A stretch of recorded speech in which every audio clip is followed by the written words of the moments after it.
When you say you're ready, yeah. You know you have to go. Green light steady, yeah. Just move where the traffic go. We all have plenty, yeah. Just know got the capital, yeah. And we party like an animal. And I always get a number to think about it. Oh yeah.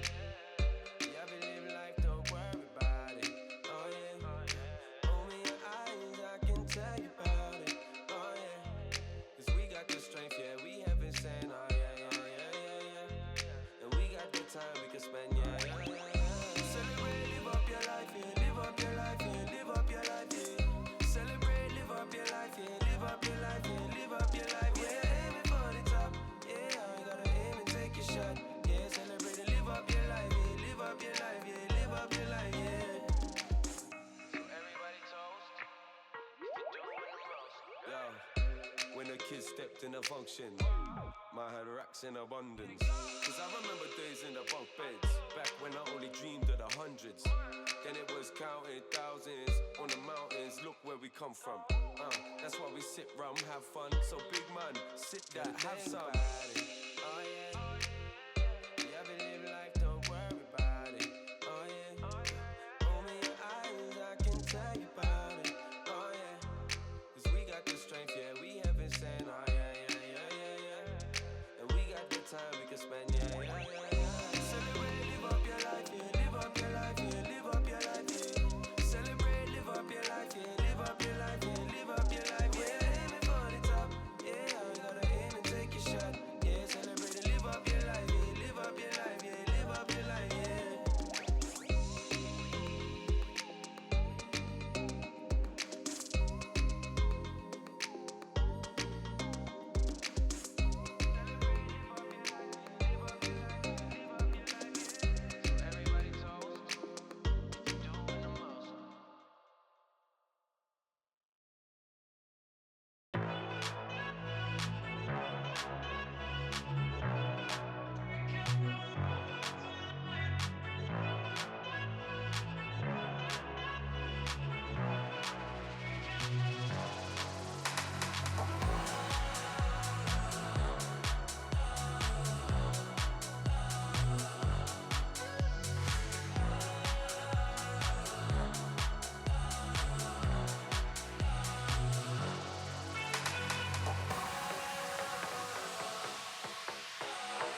Can't stop thinking about it.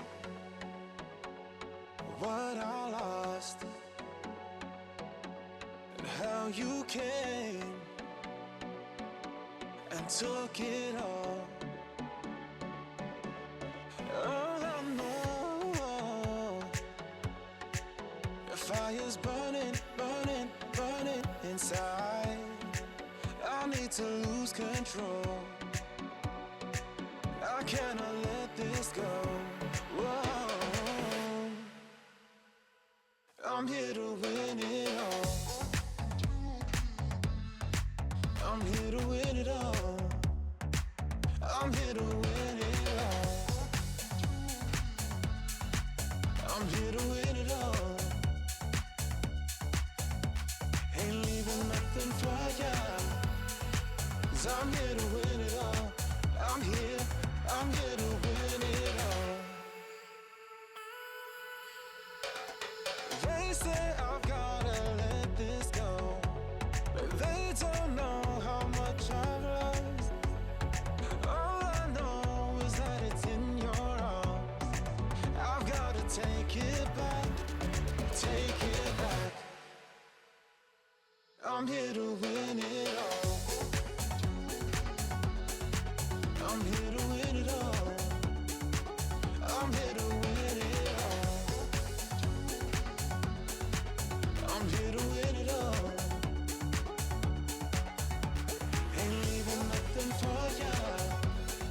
'Cause I'm here to win it all. I'm here to win it all. La la la la la.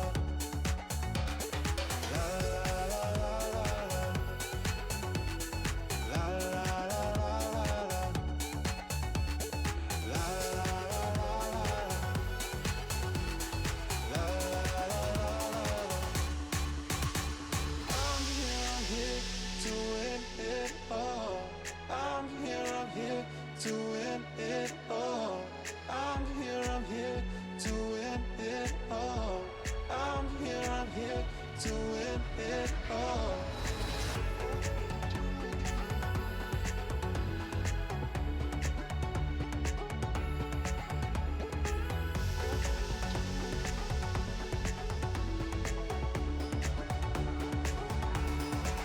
I'm here to win it all.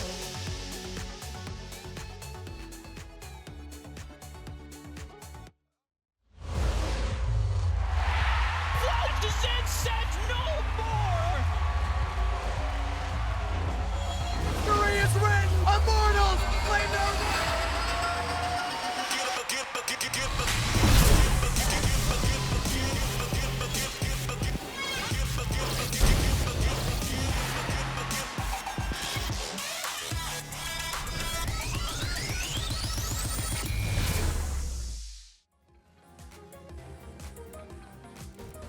Hello and welcome back to Singapore for the final day of play-ins for Icons 2022. 8 teams are fighting for the final 4 spots into groups, and we are here for it. It is rematch day, it's elimination day. Everything is happening, really, and everything, part of that everything is Rafa and TJ joining me here, Mega Fabs, on our desk. I was so waiting for this to happen. You guys know this. I was so excited for this. For those that follow the C broadcast since last year, this is a C Champs desk reunion. I know TJ was able to invite me onto the desk and said, hey, you know, come on, watch a better region at the time. It's like, Hey, Okay. Okay, wait, all right, hold on, Rafa. We gotta settle this, all right? We gotta settle this today. I think you saw what I had a conversation with Stuart, and yes, I will be very protective and very anal here on this desk. yeah, well, hey, I'm applauding your region. TJ was saying, hey, C region playing a much better game, but this was, of course, last year, right? So That's right. now all the regions have really leveled up the playing field. We still have one C representative still fighting for one of those 4 spots today. Absolutely. It was actually very, very crazy yesterday. As you guys will well know, we had 4 teams eliminated. We saw a huge upset. And I really do have to say congratulations to both of you, by the way, because we saw massive wins from NA and EU, TJ. Yeah, I think really the story is the rise of the West. We've seen really good performances from LATAM and the Wild Tour, and now we also get it from Europe, who were on the brink of elimination yesterday, and two of their teams, both Gamelord and Rix, won their elimination matches, meaning that if they win their games today, then they will have the most teams in the group stage for any region except for China. China currently, of course, does have all their teams in the group stage already. And of course, on the flip side, Sentinels, North America's first ever international series win in the history of Wild Rift Esports. I mean, I wish I could say more words about them, obviously. Here's lifting up Max Green. No words Lifting up all of North America. Actions speak louder than words. Exactly. For Coach Pierce over there. And also for you, you just put so beautifully how much this win means so much to the NA region. Listen, man, like, in that moment, I was trying to hold everything back until I knew for certain that Sentinels had that game in the win. And in that moment, I didn't care anymore. I wore my heart on my sleeve at that point. I was ready to just... Mark, we were standing over there. Some of the footage has come out of it. And let me tell you, me and Steve are going, Mark, don't curse us. Mark, don't say it. Mark, don't curse us. Over and over again, and you held it in. I'm proud of you. And we got that win, Mum. I had to make sure the win was certain. But after they did, I was beyond elated for them. I was so happy for the boys. Of course. And TJ, we kind of have to call you out here, especially on broadcast. Yeah. We do have something to pull up from previous days wherein you made a certain declaration over there. So this was at the very end of the WNS regular season. So before we went to Minnesota for the WNS finals, and I was feeling pretty good about North America. Pretty good. And I was like, okay, well, none of us are ever going to beat the Asian teams. But I think of the Western teams, North America's probably the strongest region. I would like to issue a correction. After yesterday, of course, Europe did very well. And here on my tablet, I have a new and updated and more accurate prediction for the rest of this tournament. Please screenshot this if you all are watching. Screenshot this, and also for future references, I feel like we can just erase like what he has on the whiteboard out and just keep it. True. Put anything on that is S-tier meme potential, and also that is going to potentially either live and kind of hold its legacy up, or backfire once we get to Immortals and Rolster Y in the group stage, which is what these four teams are playing for. I feel like it's going to hold true. North America better than Korea. Woo! All right. See, this is the faith that I wanted to see from you two. I bet you've been waiting to say something like that this whole tournament. Literally for years. Yes, exactly. Since the beginning of Wild Rift. 5 years? Yeah. Well, yes, even beyond that, right? And it was Rest and MCS and Beginnings playing in those mobile tournaments that I'm referencing as well.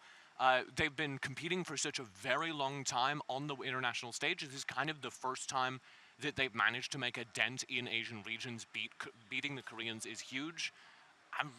We're all riding very high on the North American side of the broadcast. The pairing of the experienced veterans, obviously, in those three, but also the young Zoomers and Molly. And this time, Tybe, I cannot reiterate enough. This guy was the substitute jungler for Sentinels. He came in from a pickup amateur team called Enemy, No More Ego.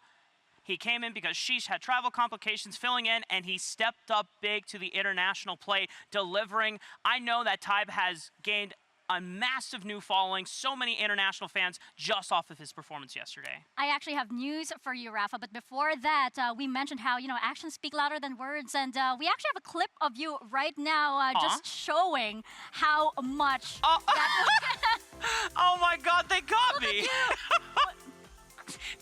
This was right after the game. He throws to us to pick up on the desk, just runs across the entire... I had to see my boys, come on! You're wearing shorts! You're running across the stage in your shorts! How are you standing? I feel like the people need to know... It's humid here! The people need to know that the entire time you're standing on the caster desk, looking all professional, it's shorts. It's a glass-shattering moment. Listen, once you get out of the studio, it is humid, it is hot as a brand pyroclasm, guys. It's unbearable. Oh, come on. I mean, we've been living with the whole online thing for a while. I think we pretty much know how our work from home fashion has been. It's no secret, right? It's no secret at all as to how that's been. Work from the home region. You got to keep that on the down low, Mika. audience still thinks that we're always dressed professionally and from home. Yeah. That's true. Me That's too. Good. But I feel I don't know. I feel proud for my work from home outfits. I just want to say that. I'm looking pretty good today and flexing. We're all pretty fly today. Yeah, I obviously. like this. And see, I'm not wearing shorts today because we're on the analyst desk. I can't be That's the rocking reason. shorts. You know, I can't get away with it. Whereas behind the caster desk, you know, you don't see below the waistline. So These are actually, though, jean shorts that cut off right at the knee, right below the frame. don't lie to the audience. Listen, look, I'll pull it up. See? No. Boom. I knew these guys were gonna do this to me. We gotta get right back in the game. I mentioned that I had something to share with you, Rafa, and I think you're gonna be very proud of me here. We've been sharing our top 5 players to watch out for, the best Wild Rift players here at Icons. I've actually made a change to my top 5 so far. If you look over there on the left side, I have included Tybe on my top 5 players to watch out for. He just impressed me so much yesterday. You gotta be aboard the Tybe train when you are watching this guy from the WNS. Toot. That was me getting on the Tybe train. All aboard His the Tybe train sounds a train. lot more energetic. that was a better train. It was a better train indeed. But Rafa, since this is your first time on the test, I'm really curious to see who your top 5 are. Oh, well, let's take a look right now. I'll tell you. I mean, you already know that my boy Tybe is going to be on there. And even though, obviously, I have known Tybe for one of the longest periods over any other pro player coming from NA, and it makes me so proud to see him come this far. I have to look to the East for most of the remaining top 5 players to watch out for. Long, probably by far the best jungler in the tournament. If this guy gets target banned 6 different champions and he still brings out the Echo, oh my goodness, that is, I mean, what are you supposed to do against this guy then? I noticed, Mark, there's a little bit of cultural exchange there as well.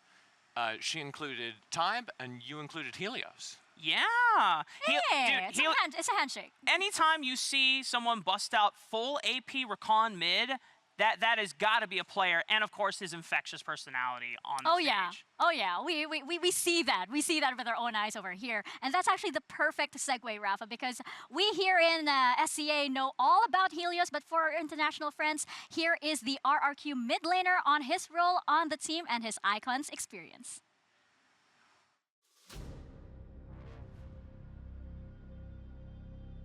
The meaning of Helios is he's the god of sun, Greek mythology.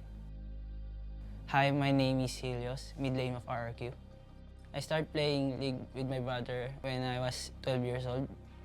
I think about mid laner Helios, very high confidence in gaming and very high mechanics. Charges into the mid lane as well. And this is my favorite thing about RRQ. When they team fight, they look so good. Did you see how they hit UG from multiple angles at once, just funneling them into choke, diving in on them. Vigar Cage cannot save you from that.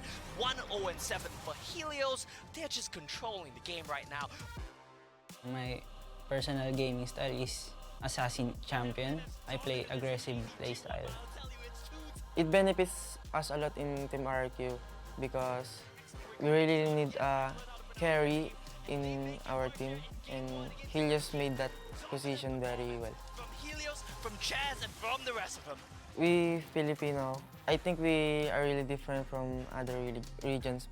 Our playstyle is different from Chinese team because we Filipino playstyle has a aggressiveness playstyle, and to Chinese team has a macro playstyle.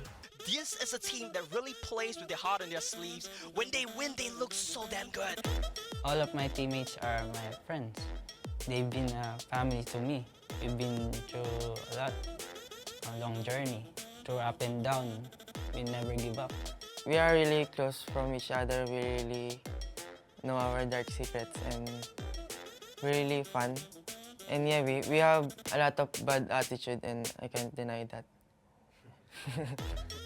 All of us are leader because when I'm in a bad situation, they lift me up. And if they're down, I lift them as well. I feel like my mind's gotta explode.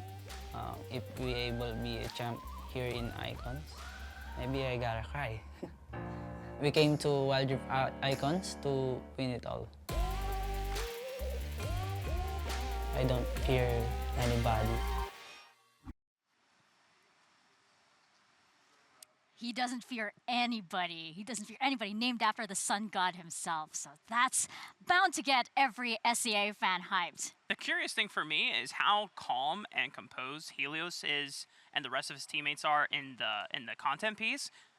It's totally different when they're on stage. They are It's shouting, they are completely different. hollering, they are full of absolute just fire and energy. And one of the things that I compared RQ a lot is that they have the same boldness as some of the LATAM regions that we saw coming into it. But I think playing in the Southeast Asia region, they get a chance to already level up their mechanical ability to match some of the best teams in the world.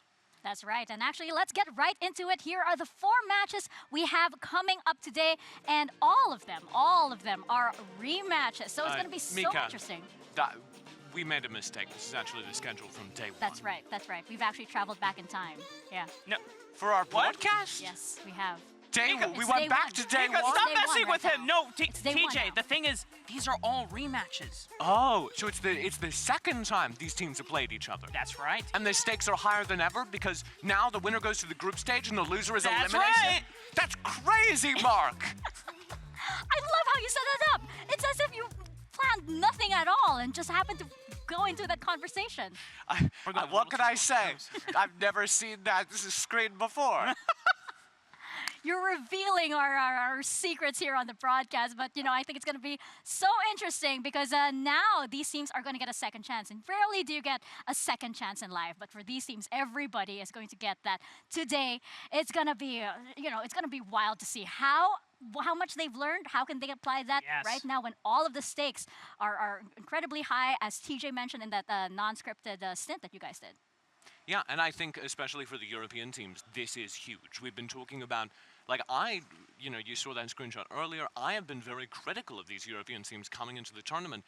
They, I think, have made a massive adaptation over their time here. Gamelord yesterday on stage were playing a very Asian draft, and they were playing it well.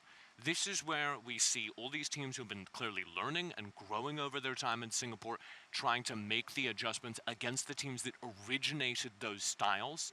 And it's, I think, the first and final test for many of those teams. And then on the flip side, of course, not only this is 2 chances for EU to get out of the play-in stage and join Team Queso in the group stage to represent EU, but you also have, of course, Liberty, the last resilient team that is left, and it's going up against NA's number 2 seed as well. And it's not even that. It's also for these SEA teams and Unsolved Stuff who are here. These are teams that were expected to get out, that are coming from historically strong regions. I personally can't think of anything more humiliating than losing to a Western team. So they're going to have to show up in these matches. Otherwise, I've seen SEA Twitter, Mika. They're going to get roasted. Oh yes, they are. But Rafa, you actually have an interesting suggestion for the desk today, don't you? You know what? For the last day of plans, I wanted us to do something a little bit more fun to keep track of some of our favorite picks and what we suspect are going to be contested champions going into each of the series specifically. I don't have a fancy title, but we're going to call it the Sketch Show.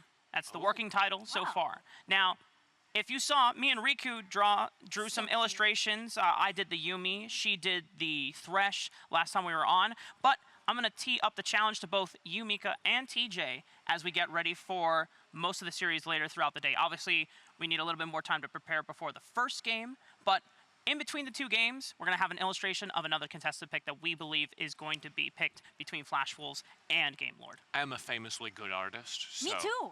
I feel like this is going to go well. Me too. I actually am a self-declared expert in stick figures. Ah. Oh, this is going to be fantastically awful. I love it. Yes, indeed. I think that's why. That's why you get. That's why you get me and TJ to draw, because what else are you going to do? Right now, we are seeing, of course, Group A, and do you think this is a difficult match to predict, or do you think this is rather one-sided as to what we saw from the previous time these teams have met up, TJ?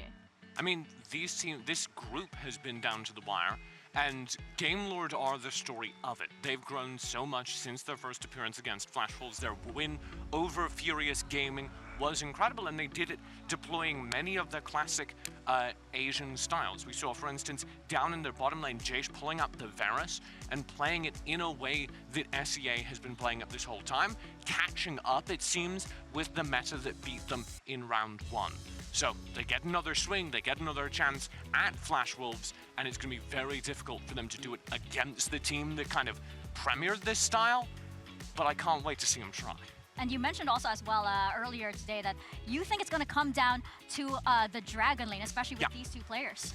This is where the entire game is. Over on Flash Wolves, you have Bruce, who had to roll swap out of the middle of the map in order to play on the bottom lane, but he has always been this team's leader. He's the person that Flash Wolves build their entire game plan around. You can see 80% kill participation for the team. Jace on the opposite side doesn't have that kind of dedicated support. He's much more just the Dragon Laner who's going to be doing damage in the fights, but his performance on Varus was nothing short of incredible, and that's why he has a 60% kill participation, despite not being the team's focal point, which is almost more impressive. And the big reason why that is because he is one of the newer players coming in for this roster, right? Originally, it was Redemption for the Dragon Lane of Gamelord, had to roll swap over to the jungle, which in their first series did not look comfortable, did not look confident, but obviously has picked up the reins here and now is being far more of a serviceable jungler, if not even better, and that can be proving useful in potentially a series comeback and upset against Flash Wolves. And I will say, I think we have this very different dynamic around the Dragon Lanes as a result. Flash Wolves are kind of the only team in this tournament right now, or at least in the play-in stage, that are playing to their Dragon Laner, that are relying on Bruce to win them team fights. Everyone else is doing the Asian meta, is doing what we've now seen Gamelord switch over to, which is Varus, Ziggs, something long-ranged in the hands of your AD carry, and your support roams the map, plays the map, and offers a advantage in the early game skirmishes. Eventually that Varus will come in, do a decent amount of damage. So very different look at this Dragon Lane, gonna decide the game. So am I right? I do hear you favoring Flash Wolves a little bit there, Yes. TJ. I want to see your predictions for this matchup, especially you guys. I mean, you just came from the high with Gamelord's win the other day. And I love Gamelord, but yeah, Flash Wolves all the way. I think what we saw during the first time these two teams met is gonna come true again. And here we have it. Our predictions. No. Oh, it's a little more I thought you had hope. unanimous than I thought. Listen, all my hope went with Sentinels in terms of Western teams being Used Eastern the budget teams. up. Yep, we've We're already over used the budget. budget. We got to make some austerity measures. at this point. Hopium's been used. It's running low. We need to refuel. Well, there is no need to refuel on our side because our tank is way full for the first match of the day. The first match of Icons 22 starts right now. So hold on to your horses. We are in for a very wild ride on the last day of play-ins.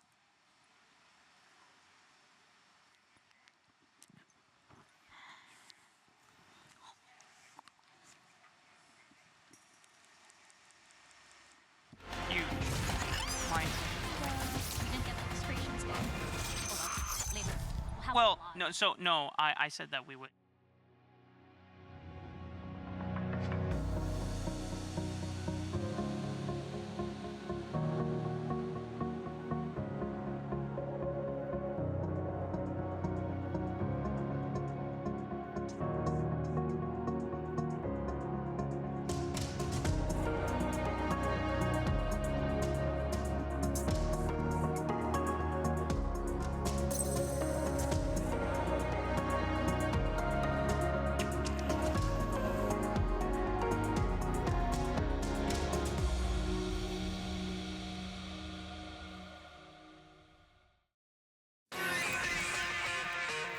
결국에는 최종전까지 오게 됐지만 최종전을 승리한 이후부터는 절대 패배하지 않고 승리할 것입니다.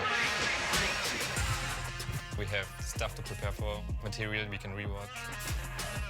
I would say P1's predictable, the way that they play the game. They're always scaling. A lot slower early game than what we expect coming out of them. But again, it's the team fights for team one. 처음에 만났을 때는 조금 우리가 많이 비등비등한 경기력을 보여줬지만 다음에 우리가 만나면 그때는 우리가 확실히 이겨줄게. Full power of Rix is not shown yet. We have a lot of secret stuff we have prepared for.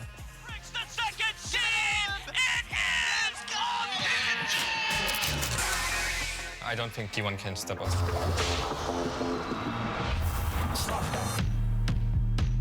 think USG weakness is the team fights. We always win team fights with them. RNQ has a perfect fight to go in and take them down. 油断しないで待ってろよ。こっから絶対にグループステージに上がります。We would beat you. Mabuhay ta Pilipinas and Southeast Asia. Eu acho que para se tornar um ícone você precisa ser o melhor de você mesmo para poder influenciar uma pessoa. Então, sempre manter um foco muito grande e ter um objetivo em mente. We really didn't expect to lose the first series. It's nice to have a rematch. E aí, sente não, estão indo atrás de vocês. We're not going to let Liberty stand in our way to get the groups. It's going to be different than before. We're going to 12 them.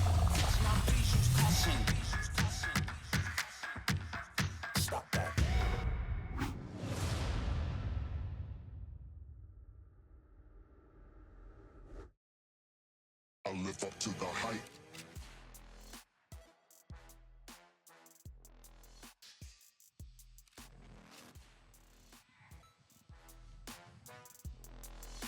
I'll live up to the hype. A win and you continue, a loss and your Icons journey is over. We are in to the final day of the Icons play-in stage. Happy to be your play-by-play for the day. Kang is joined for the first time by Stuart over from EU. Stuart, as we look at Gamelords coming on stage, I gotta remind everybody, on his day off, EU and NA won. On his days on broadcast, it hasn't looked so good. What are the odds today? I feel like if EU and NA both lose, then I'm the only one to blame. I feel like I should just fly home, never come back again, and I'm all good. But I think it's the producers that are to blame for putting you on today. That's Also, Rafa, you can see that some casters do in fact wear pants on broadcast, so just have Not to always flesh that shorts. real quick. Are you ready though?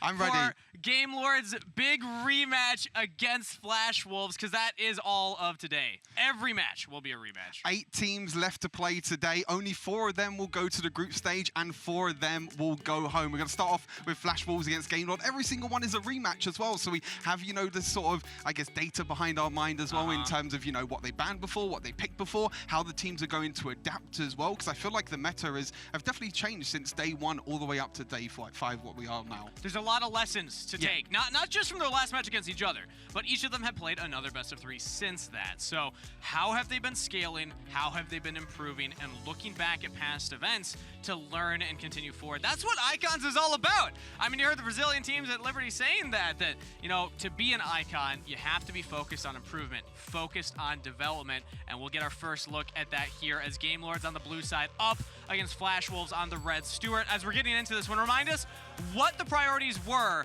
in that first series against these two, because it got a little janky. Yeah, it did. It was all about Flash Wolves getting Bruce on them hyper carries, and it was all about the Yuumi as well. I think the Yuumi was a pretty big pick for Flash Wolves in that first series against Gamelord. Interesting enough, Gamelord is on the blue side. Flash Wolves was mainly on the blue side before, when they got the first pick Yuumi and when they were prioritizing the hyper carries over to Bruce. Now I want to see how Gamelord adapt, because in the last time these two faced each other, Flash Wolves pretty much destroyed Gamelord 2-0. So it's all down to Gamelord now, and there's the Yuumi ban straight away. They don't want to deal with that. We're already learning on the side of Gamelord. Another thing that we noticed from the Gamelord series, Lonely Kid, the big kind of firepower packing in this team. Heste as well, the big engage tool. A lot of, like, game 1 wasn't as close in that best of 3 series. Game 2 much closer, but both of the times they were relying on Heste to go for those engages. If I'm Flash Wolves, I'm already seeing the set ban. That was one of the primary champions that Heste was piloting, and I feel like maybe even going deeper into that pool like the Leona. Oh, Ziggs banned as well. But yeah, you mentioned, you know, I think Set and Jace were 2 of the champions that Gamelord played as well when they beat Furious Gaming yesterday. So 2 champions that are definitely very strong in the hands of Lonely Kid. And Heste, like you said, there's plenty of other engage supports open. The Karma is also been banned. The Senna is open, but I don't really expect it from these 2 teams. It's not really their sort of playstyle. You know, Josh has only really played the, you know, the Varus and the Ziggs and everything as well. But Corki is actually the first pick for Gamelords. Interesting pick right there, as Jash had a really strong Kaisa play earlier. I was also noticing that. I'm thinking maybe they go for that as a priority instead, but it leaves that Senna open, and we know the Flash Wolves does like this. Yeah, it's going to be made potentially in the hands of Bruce. Now, Bruce has obviously performed really, really well on them hyper carries. Yesterday, he didn't have the best performance on the likes of the Corki. Didn't really have the same impact as what he did on the hyper carries, like the Kaiser and Desire that he played in the series against Gamelord. But this is one pick that I know we both talked about a lot. Redemption, obviously coming in to Icons. There was a little bit of confusion, a little bit of roster. Yeah, exactly. He's not a jungler. There was a few roster changes and everything like that, and then we were talking about, okay, as long as Redemption is on a jungler that can help in terms of team fights, he's not going to be able to carry because he doesn't have the same experience as Cookie, and especially showed in the first series between these two as well. But his Wukong gameplay has looked much better. His Riven gameplay as well. We were looking at these high impact champions that don't necessarily need a crazy amount of resources, like the Kazakhs, for example, where he didn't look as good as Zoes. And okay, we see the Thresh come out for Heste, not going towards the Leona, but still a way to find engage. And interesting, Flash Wolves actually opt to not go for the Nasus. I assumed seeing the Senna, we were just going to get an Nasus, but I guess they're going to Senna Gragas. It could be Senna Gragas. It could also be, Gragas mid lane. They could also leave the Nasus to the second part of the pick phase. A ban from Gamelord. Now it's something, in terms of Gamelord, they're thinking, are they going to pick the Nasus? Do we have to ban the Nasus potentially? That could also be like a wasted ban, because Flash Wolves could be like, okay, we're just going to play Senna Gragas. The Zed is something that Bayer did play before, which was one of the defeats that Gamelord took to Flash Wolves before. But Thresh is also another champion, even though it's something that Heste has not really played all year round. The first time we saw Heste on Thresh was against Furious Gaming, actually, and that was one of their games that they won. So I'm liking that he's going back to a champion. I think we both talked a little bit off air as well about Thresh, about what he can offer as well. He has the engage, he has the disengage, he can offer so much to the team. Matches what Heste wants to do on the Rift. So it matches the playstyle, it's strong in the current meta. Against the likes of the Jax from Flash Wolves, a lot of scaling when I look at this, these first three champions locked in. So I think the Gamelord need to be aware of that. They're banning out the Zed and the Shen, very strong laners as well. So Flash Wolves are actually going to the Camille.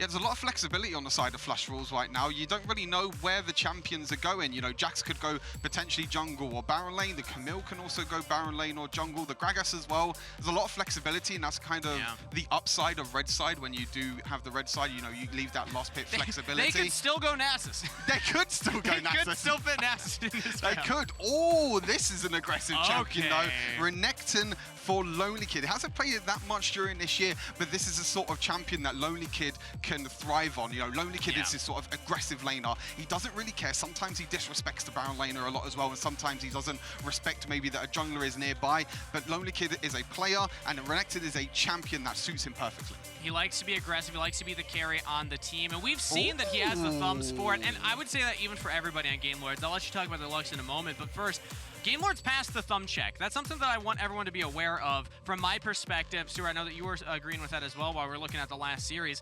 It came down to the macro, the decision-making where they were really lacking. But in terms of especially the Baron 1v1, this is an exciting matchup. Now, talk to me about the Lux. Yeah, the Lux is an interesting one. It might potentially could be a Lux bot lane, could potentially be a Lux mid lane as well. I would expect this Lux to go into the bot lane with Jash, because Jash likes to play these sort of long-range champions. He's played the Varus, he's played the Ziggs, and now he's going to be playing the Lux. And it allows you to get out of lane, because Lux, I mean, you can just keep throwing out your abilities at the wave, farm from a safe distance. You're against the Gragas Senna that aren't going to have a lot of kill pressure on you, except for maybe level 5 with the explosive casks. So this allows you to get Heste around the map and impact elsewhere, which, again, is how Gamelord likes to play.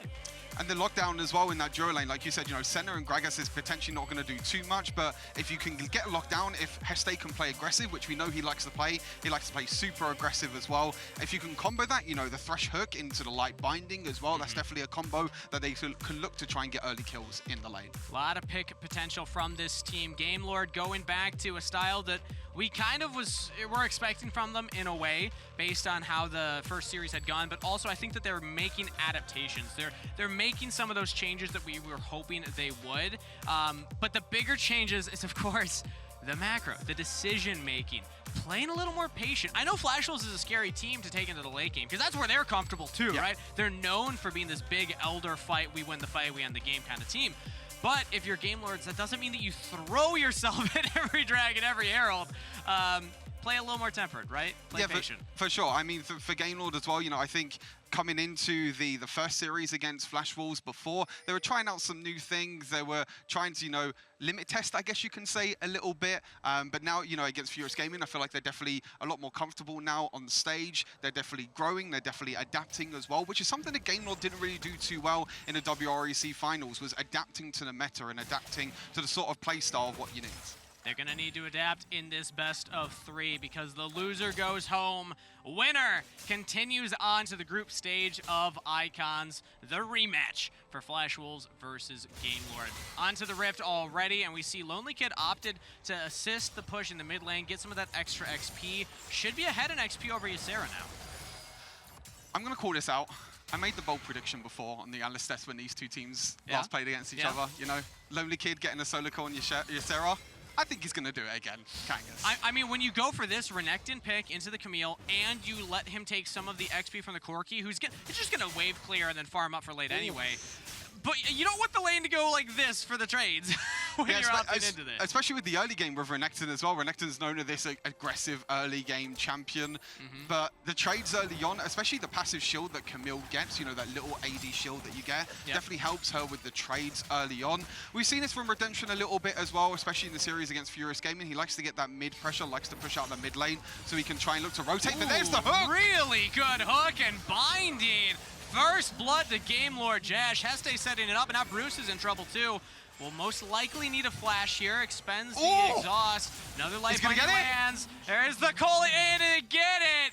Gamelord with 2 kills in the bot lane. Beautiful play. That was the combo that I was talking about. Heste with the hook, Lux with the binding as well, and Esom just didn't respect it. He was underneath the tower. He was playing over aggressive, trying to poke with his barrel, but then Heste was like, okay, I'm going to go in, I'm going to land my hook, land the flay as well, and then after that, it's just a lot like binding afterwards, and that's a huge, huge advantage for Gamelord in that bot side of the map. What did I say before coming in? Gamelord passed the thumb check, and this is the thumb check. Eson not respecting the thresh, and boom, during the animation.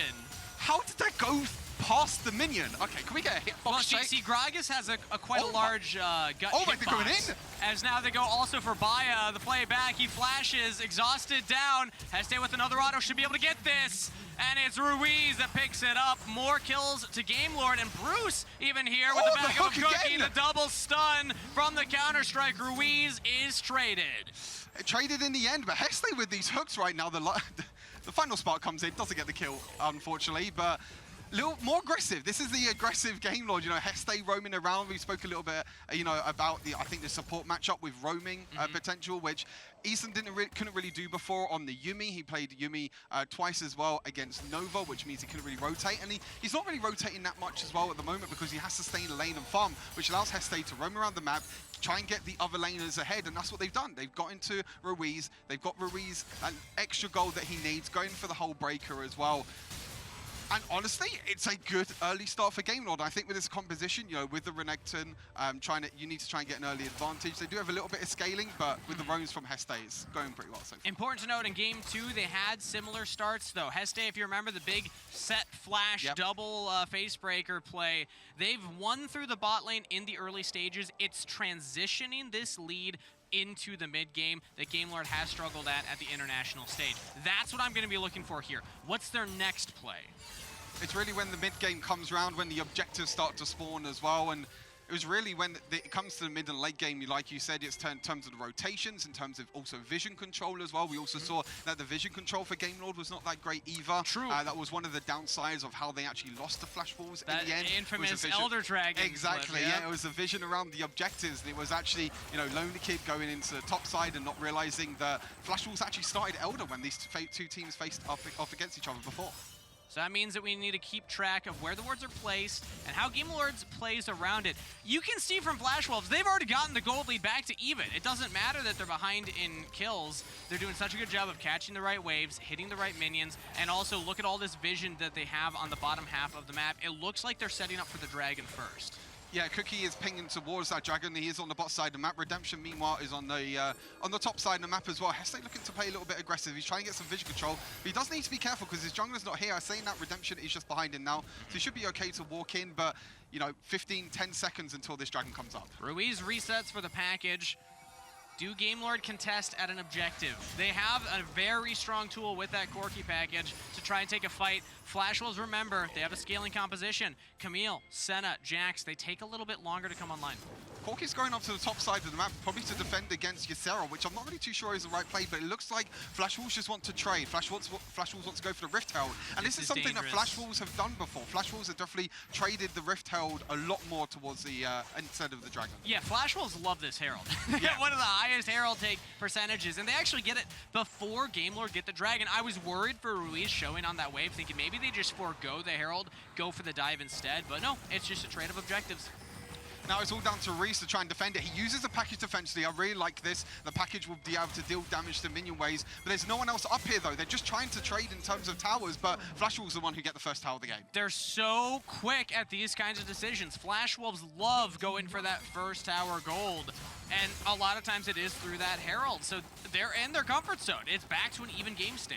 This is kind of what you expect from the Rift Herald when teams want to go for the Rift Herald early on. They're trying to get that early advantage. They're trying to get the first tower of the game. They're trying to get a lot of gold for the team, and the Dragons are more to do with scaling, because the longer the game goes, the stronger the Dragons will get as well. They still do trade the towers though, so the gold is pretty much dead even at the moment. Even as you mentioned, Gamelord have more kills, more the Dragon as well, but in terms of the game state, it's pretty much dead even at the moment. It's a lot slower paced game. I feel like the pressure of these players are definitely on their shoulders. But when you look at a slow paced game, that's where Flash Wolves are at their comfort. There's gonna be some damage on Tobiah, but not even close to killing. And with this composition, I don't think Gamelords should give them too much, leeway to scale. You want to find ways to accelerate this game and actually force plays, because this Senna will keep stacking. The Jax and the Camille, once they hit 2-3 items, are going to feel really good. I feel like the later this game goes, the more the Gamelord are going to struggle, especially because what we've seen from them before as well. Their late game is not as strong as Flash Wolves, and in terms of objectives, team fights as well. And also, Flash Wolves have a better scaling comp. The Jax will be able to get a few items, pretty much just jump in, won't be able to do too much. The same with Bruce as well, as you mentioned on that Senna. Not the hyper carry that we've known for him to play, but Senna is still a champion that you can still outplay. You can still do a lot of damage at the same time, and then also Camille on the top side also scaling. And now we see Baya actually in the lane against Lonely Kid. Heste going forward with the death sentence. Sniped, Flay back under the turret. He's stunned up, but he's surviving. Not for long enough as Heste backs up Lonely Kid for the kill. We talked about Heste in his set in draft, and now it's Heste on the Thresh. He's done the same as well against Furious Gaming. He's rotating around the map. Ruiz is in the bot side with that whole breaker, and Flash Wolves can't get anything for it. So that's basically a free kill over to Gamelords. Nicely done. It gets them a pick. That's putting down the TF even more. But the TF isn't the late game scaler that they need to be terrified about. We see Camille, we see Jax still pushing a wave in, still getting some XP and gold down there. So it feels nice, but TF's back on the map. So we're basically back to the same game state. And I want to bring something up here, Stuart, because I had actually asked Lonely Kid in the interview after they won their last series, what's the matchup going to be like against Ysera? He said, be ready, it's going to be action-packed. It's 0-0 up there. Where was this promised 1v1? There's Renekton against Camille. Normally champions that like to trade in the early game, like to play aggressive. Now Lonely Kids against the TF in lane. Like, this isn't the same. Maybe they're just playing a little bit more calm. I think it's all about Heste playing aggressive at the moment, to be honest with you. Heste's the one that's roaming around, and Josh is just able, like you said, during draft, Josh is on the champion that can just wave clear, just do what he needs to do, wave clear mid, get their mid lane priority as well. But we've got a few seconds until the second Rift Herald comes up, and you can see Flash Wolves already trying to get the vision control. It actually puts a double ward in as well. This is probably not the best and most ideal situation, but you can see already, I think it's about... from Stuart for the double ward. It's about 25 seconds till Rift Herald, so... Well, what would you rather have? Double ward in a brush that's useful, or no wards from Gamelords? Because again, they don't have a lot on there, although as I said, they at least have one in the river, and I guess a deep one they could spot out if there's anybody coming from top lane. But they don't really have anything on the Rift Herald itself. It could be a situation where, Cookie can use a blast cone to get over the wall, and then that the ward that they do have is not going to actually spot out the Rift Herald. Ysera is still on the bot side. He is going to be start pushing as well. I feel like this game is all about the mid pressure. There's a lot of ARAM happening in this game right now in terms of, the mid pressure, trying to get the mid priority at the same time. But now that we're into the state of the game where both teams are starting to group up, there is actually an interesting combo as Gamelord are going for the Herald, and Flash Wolves are just backing off. They're going to trade the Herald, take the guaranteed turret instead. But there's an interesting interaction. I was talking with Riku about this, actually. She said the SEA teams, they actually like to do this thing with Senna TF. where you make the TF invisible, and then he runs in with the gold card and gets a pick on somebody. We're kind of approaching that territory, so I'm going to be keeping my eyes on Baya and Bruce. Do they pull off the coveted invisible gold card that is infamous in this region? And it's like you said as well, even though TF is 0-2, he basically becomes just a stun bot in the late game, with, he has a Lich Bane now, he's probably going to go for the rapid fire cannon, so he gets the extended range on the gold card. Like you said, with the center invisibility at the same time, it's really hard for Gamelord to deal with that as well, because sometimes when you're walking up, you don't realize who's actually in that mist with Senna. Exactly. So trying to be, and there you go, this is one of the situations at the moment, and there's the gold card. There we go. All right, immediately we see one, the explosive gas. I believe that is the clone. Yep. Okay, Redemption gets out. He's fine. So that is an ultimate expended by Flash Wolves. They don't get the pick they're looking for. They wanted to grab somebody before this dragon. Yeah, so no ultimate for Eason at the moment in terms of other ultimates. Everyone else has their ultimate in the game, so it's only one ultimate down at the moment. Again, it's all about that mid lane priority. Gamelord don't really have a lot of vision in the bot side of the map. They only have one ward on that dragon at the moment, so they will know if Flash Wolves starts up this dragon. I think all eyes have to be, on Jash, on Bruce, on these backline carries, and there's a Rift Herald that's gone down as well. So Gamelord could potentially look towards his dragon, or they could look for a pick. Oh, if that final spark landed on Bruce, that could have been a kill. Death sentence used as well. Nobody's fully committing. But you could tell Gamelord were looking for something. They don't get the whole turret. They just take down 2 plates. I mean, they look cool, but they're not accomplishing too much. Nothing's really happening with these hooks, but I would have really liked Gamelord. I think when you don't have a minion wave in mid lane, it's really, really hard to try and take that mid lane tower. They are going to start up this dragon now. I would have liked them to start up this dragon earlier when they use the Rift Herald mid, so they can kind of pull Flash Wolves away. Yeah. But Flash Wolves are split right now. Yseryl's all the way on the bot side, and the rest of the team is on the top side. Yeah, let's watch this Camille flank. How do Flash Wolves want to play this one out? Gamelord, they don't actually commit to the dragon. They're not feeling confident enough, and this is what Flash Wolves are known for. They have a reputation for being an air quotes slow team. That doesn't mean that they won't make early plays. We've seen them go for trades, we've seen them go for dives, but it means that they will, rather than forcing an objective and forcing the fight, they'll just be jerks. They'll just you'll start the objective and they'll just walk at you and be like, you won't, and then force you up, and then just leave. It's like, all right, well, we accomplished our goal. We're going to keep scaling with the Senna, but now we have the fight with the package coming in from Ruiz. The final spark on a 2. Gamelord are finally finding the fight that they've been waiting for. But the flank from Ysera, does he have any backup? Hextech ultimatum in, flashes to safety. Nobody dies except for Isan.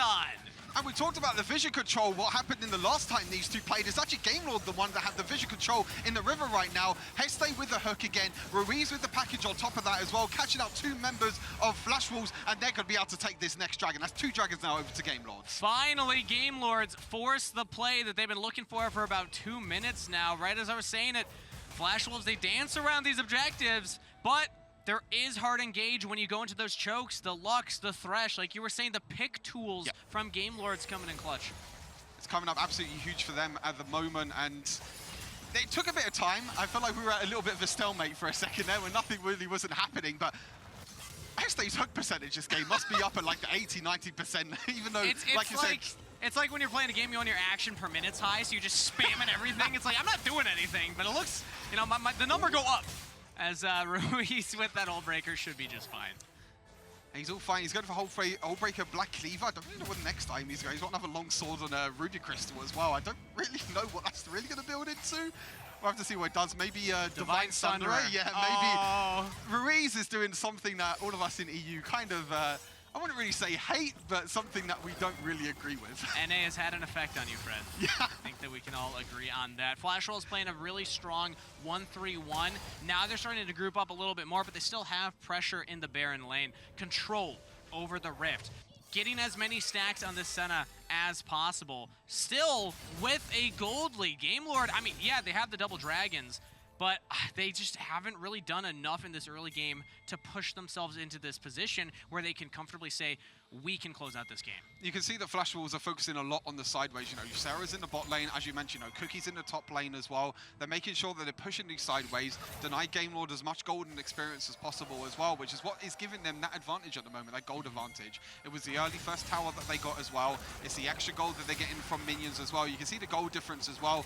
Cookie, 2,000 gold ahead. That's pretty much the gold lead at the moment that's on the side of Flash Wolves. And this is what we saw last time around as another death sentence lands. It means, unfortunately, nothing for Gamelord. But Redemption is a Dragon laner. He's filling in as a jungler. We saw this in all of their series, essentially, and that's why we like Redemption on these engaged tanks.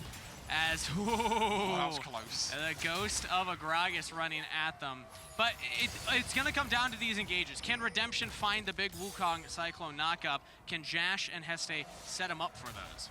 Yeah, you can see that Jash at the moment has the most golds at the moment. Pretty much in the entire game, actually. Josh has the most gold. Has 3 items already on this Lux as well. So if Lux can get one binding like this, that could be death. Ooh, Isan got the second ability off first, though. The package used forward from Ruiz. Ambitious. It will get them the turret.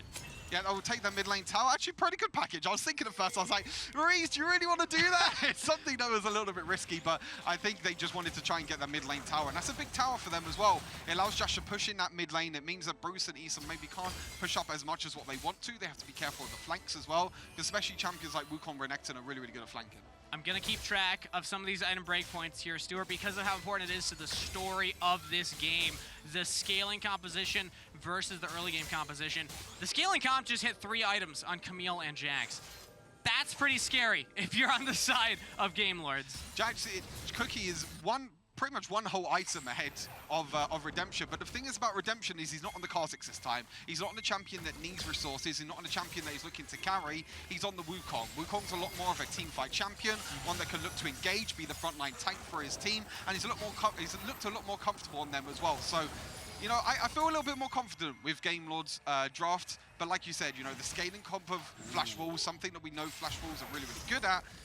He's just throwing these out. Sorry, I just got you off there. Literally, it's on cooldown right now. It's finally found by Flash Wolves. They're on to Gamelords right now. Redemption just barely gets out.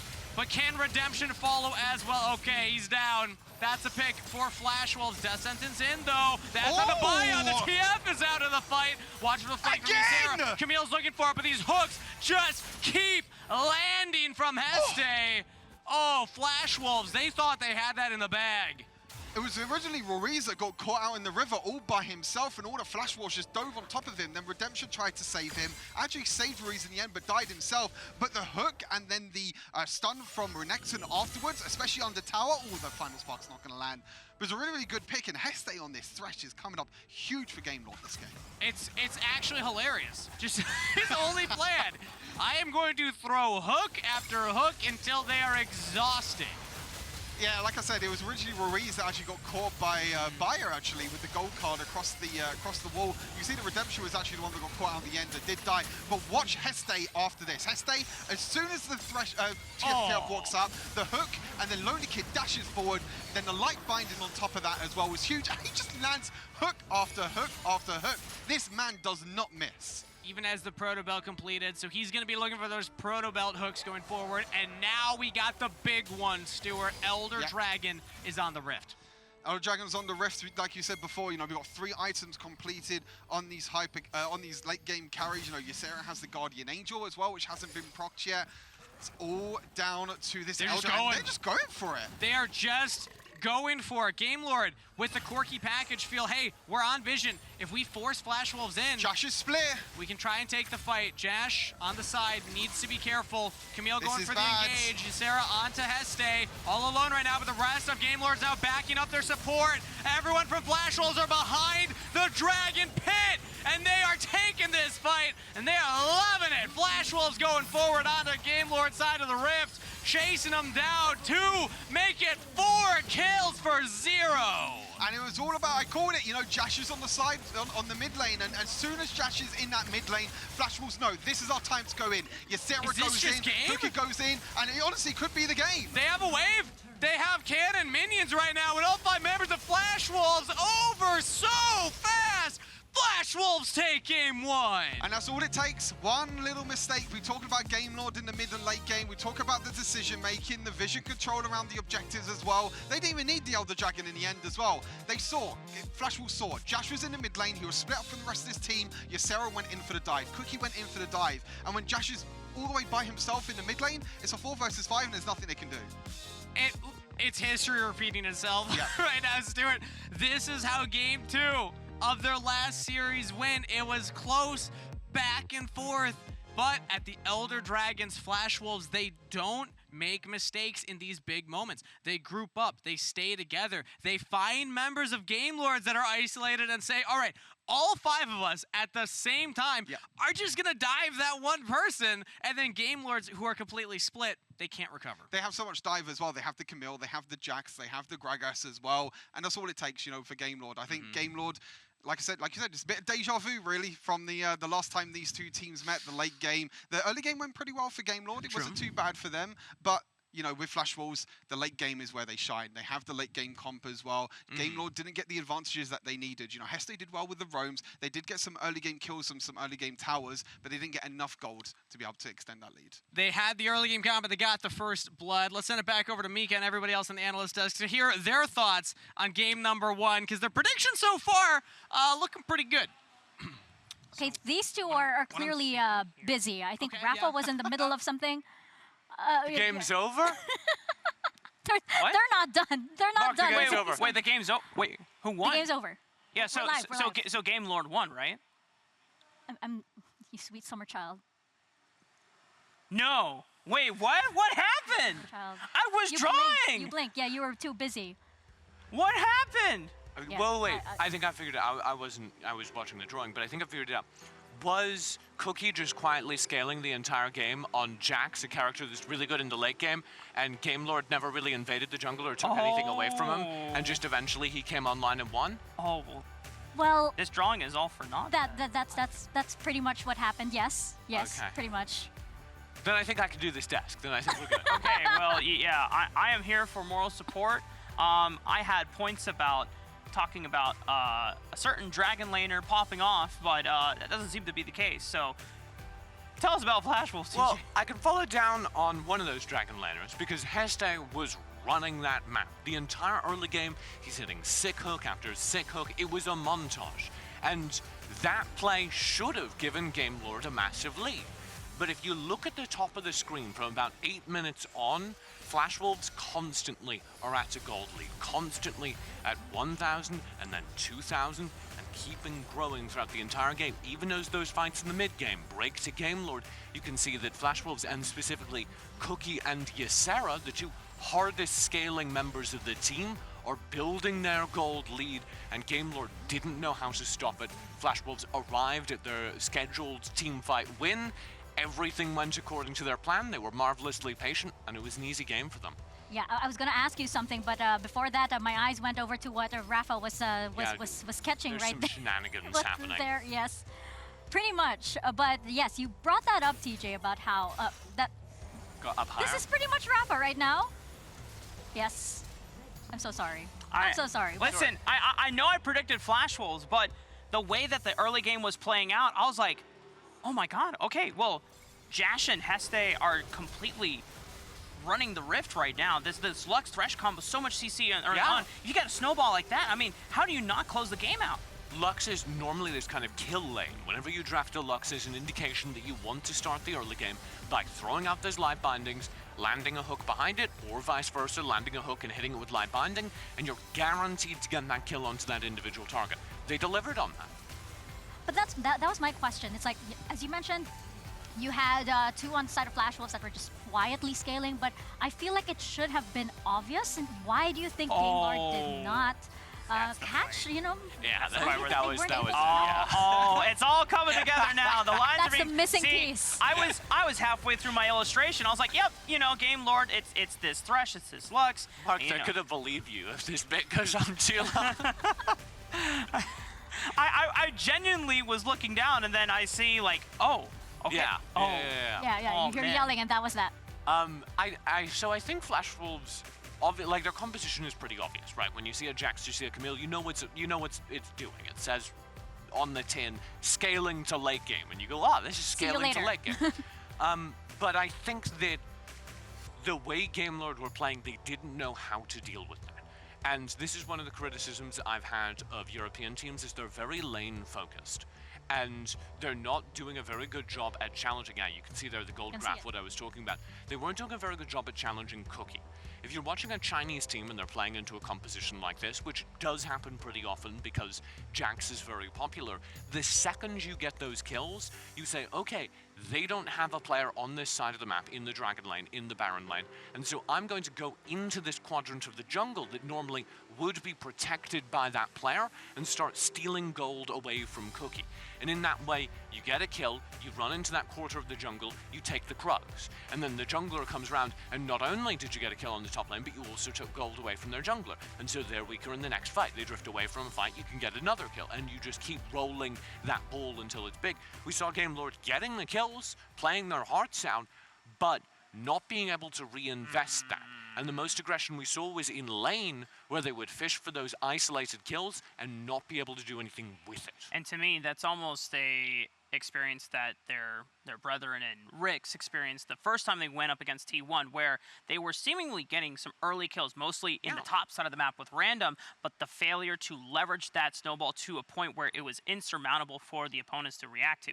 The problem, as you've basically demonstrating, Flash Wolves said, okay, yeah, you can get 1, 2, 3, 4, 5 kills, but you're not 10,000 gold ahead. We're still in this game. We're still getting to the point where we come online, and then it just takes one late game team fight, and then boom, it's game over. And the difference between top teams at this tournament and bottom teams is not mechanics. We've seen throughout this entire tournament, the players on the teams are all remarkably close. It is experience and communication. And having the systems on the team to go, okay, we need to get onto Cookie, and we know how to do that. And I think we saw the limits of Gamelord's experience there. This may be the first time that they played a team so committed, because Flash Wolves, last time they played, didn't look this good. This was a Flash Wolves at peak Flash Wolves, which is to say, yeah, they were losing fights, but almost all of them always got out of the fights. Flash Wolves knew, we don't need to make a dent here. We just need to kite, we just need to buy time, and the more we waste, the more time we waste now, the stronger we're going to be at that 15-minute mark when Death's Dance is complete on Jax and we can get into a fight. And there's something that a colleague of mine, Joshi, from NA talks about. Regardless of what esport it is, sometimes a team that has so much experience knows how to minimize risk and give up unnecessary structures or unnecessary objectives. Things that give a temporary advantage to the enemy team, but it doesn't put you out of commission completely. A team like Flash Wolves clearly understood what was within their boundaries to give up so that they could bypass the early parts of the game where it was clearly in Gamelord's favor. And like I was saying, I bet if Gamelord start pressing Cookie in the jungle, I bet if Gamelord start trying to steal away buffs, we see a different look from Flash Wolves. We see a Flash Wolves that's suddenly holding ground, trying to win early team fights, which is so much harder for them. But as long as Gamelord are saying, we're going to take this Cloud Drake, sure, Flash Wolves are going to peek in, they're going to see if they can get anything for free, but they're not going to fight that. You can have the Cloud Drake. Yeah, sure. We're going to win it 15 minutes. No problem. Exactly. And that's a big question as we jump into preparations for the next game. It's a big question as to whether Gamelord can actually adapt to that right away, because they're very clearly running out of time here. And Rafa, we did see how, Gamelord, they do like this kind of playstyle, but this is something that they cannot do going into game number 2. Yeah, you can't give Flash Wolves so much room to breathe if you know that they have a superior late game scaling composition. If you're playing for the early game, you have to shove it down the throats. You need to build that advantage to the point where they can no longer... I'm going with the analogy that you're not giving them room to breathe. I know it's a bit violent in that aspect, and I know you're giving me a weird look. Rafa's a very lovable... Listen, so you're taking the game and you're just suffocating them. Exactly. It's a stranglehold. Whenever you're super far ahead... Mark! Sorry, continue. It is just game. We just finished game 1, and Des is already heading towards Chaos Nest. So you gotta beat him. Which is exactly what happened last time. There's no mercy in this dojo, TJ. Gamelord and Flash Wolves are playing for the chance to move on to the group stage. And Gamelord are down 1 game. It is match point for Flash Wolves. TJ is just about to facepalm right here with Rafa's analogies. But right now we are heading into Champ Select, and you can see the first ban right now is Lee Sin. And I would say, Gamelord, you're not going to, as you can see Flash Wolves doing, banning up the Lee Sin, denying early game power. Gamelord tried an early game kill lane last time. They look good on it. They don't have the experience or the coordination to be able to beat Flash Wolves by blowing them out during the early game. Flash Wolves have spent their entire careers avoiding being blown out in the early game. So, Gamelord, match it. Show me one of the compositions you played yesterday where you have that Varus who can be so powerful in the late game, where everyone else on your team has options to teamfight there. Because versus Flash Wolves, you're gonna get to 15 minutes. The only question is, what do you have when you reach that point? And that's what I think, that's why I think Flash Wolves are such a strong team as well. They have a full understanding of the win conditions at that certain point. And they're not gonna, like you, exactly They're so as you mentioned, experienced. they're okay with giving up objectives just as long as they know that it plays into their late game plan. And that's something that Gamelord seems to have trouble reading at the moment. Right now, game 2, this is do or die for them at this point, Rafa. And they're gonna have to do, I feel like they're gonna have to push themselves even farther than they've ever gone before if they want to stay here at Icons. I really feel that. Not being able to read, especially when the screen is super far away. Oh, that was the same problem we had. This is Yeah. Mark's first time here on the Analyst desk. This drop screen. Did you think that it was like right here? Yeah. No, it's all the way on the other side of the stage. Flash Wolves actually already winning this late game scaling battle here. Karma has been must ban all tournament. She's actually the most banned character at this tournament, and Flash Wolves get her right off the bat. This happens because Gamelord feel they need to ban out the Jax, which was so scary in the late game, but in doing so, in banning out the Jax and the Yuumi, they give Flash Wolves an incredible late game team fighting tool. And that's exactly the problem. They feel like we've locked on, we know the problem, but Flash Wolves have an answer to that. Once again, they have a plan B, they have a plan C, and that comes with, as you mentioned, the experience of the team. And that's kind of why I was saying, rather than trying to shut down this team and, draft for the early game, let these late game picks through and trade them back and forth. Sure, you can have the Karma, we're gonna have the Jax. I think that would be a better approach for Gamelord.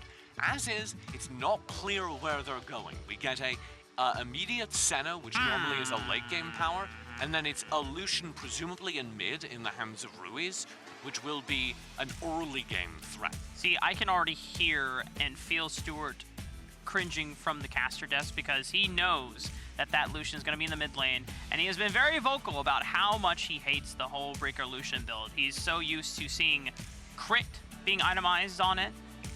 It is not his favorite thing in the world, and with that Nasus confirmed in the duo lane, this means that the Dragon lane is going from kill bot lane to scaling bot lane. And so Gamelord are going to have the same problem, which is once we get to the late game, we're going to have a split direction, where middle of the map, early game threat only, all about the Lucian. Bottom side of the map, scaling as long as possible. So Gamelord, through the mid lane this time, need to make enough of a dent in Flash Wolves that it doesn't matter they have less power. Flash Wolves will have full bruiser, full engage around this Karma, and then the Corki to be that backline AD carry powerhouse. Are you saying that now it revolves around what the mid lane can do? It does boil down to Ruiz at this point to be able to hold Flash Wolves back. Well, it depends what Flash Wolves put in this mid lane, because they have a lot of options, right? Karma could be mid, Corki could be mid, both those characters could be in the Dragon lane, Riven could be mid, and I think that's what makes it so dangerous, is because Gamelord have so clearly signaled this Lucian is going to be in the mid lane. Flash Wolves should be able to give Baya the kind of character he's going to be able to avoid the Lucian pressure on. And if that happens, it's all down to Redemption to open up the map to give an early lead to Ruiz. I feel like you mentioned this earlier, Rafa, with the switches that come around with a Gamelord as well. These players aren't exactly playing at their optimal. That's what you would think. But Redemption, he does actually look comfortable in the jungle role because you mentioned that this is actually something that he's played before. Kangas mentioned on the desk that the fact that Redemption can get access to something like a Wukong means that Redemption's role is clear. He is there to make the primary engage. Cyclone, a very easy to execute tool. The question comes down to is whether Gamelord can be on the same page. Well, what is this? Vayne! You looked away for a second, and Flash Wolves completed their trifecta. This is late game. This is a 15-minute scaling composition from Flash Wolves yet again. Boy. Vayne, Camille, Corki, Riven, Karma. Nothing in the early game, they don't care. They've seen Sananasis, they know Gamelord aren't going to threaten them early. They're going to wait till the Vayne comes online, they're going to wait till the Camille and the Karma come online, and then they're going to close out the game. And it's a complete reaction to Gamelord's 4th pick in the Wukong. Once you see the Monkey King being slammed down, you know that it is not something like a Xin Zhao or an Olaf that is going to be in your face trying to invade it and aggress onto the Riven, which means that there is no longer a need. But Mark. Oh, you're right. So with this Ahri lock in, that means this Lucian is being flexed around towards the top lane. So now they're trying to find a way to leverage early agency through the top side of the map. And through the middle of the map, which I think is the most important part. Yes, Lonely Kid on the Lucian, going to be a treat. Let's see if it can beat the Camille. That's huge. Shutting down Ysera would be massive. But I think the switch happens so that you have that Ahri in the middle of the map. That's one of Rui's favorite characters. He's played duelists on the mid lane, on the world stage for years, and now on the brink of elimination, he must find those solo kills to keep Gamelord in this tournament. That's right, and on the side of Flash Wolves, it will boil down to Baya as well, who is also a substitute player. So there's a lot of levels going on in this current matchup, but you're absolutely right. It is do or die for the side of Gamelord, and we're gonna find out right now if they can indeed pull through and possibly push just to a game number 3. Kangas and Stuart, what do you guys think? Well, Mika and the desk, I think Gamelord, backs against the wall, need to get a win here to keep their Icons' dreams alive. Flash Wolves, like TJ said, in their comfort zone. I love what they've put together. This matches their style, it matches their identity, and I actually think that it's favored to win when you just look at the matchups. Stuart, I hate to say it, I think they got the trifecta. My heart's beating right now. My heart's beating way too fast. This is not healthy for me.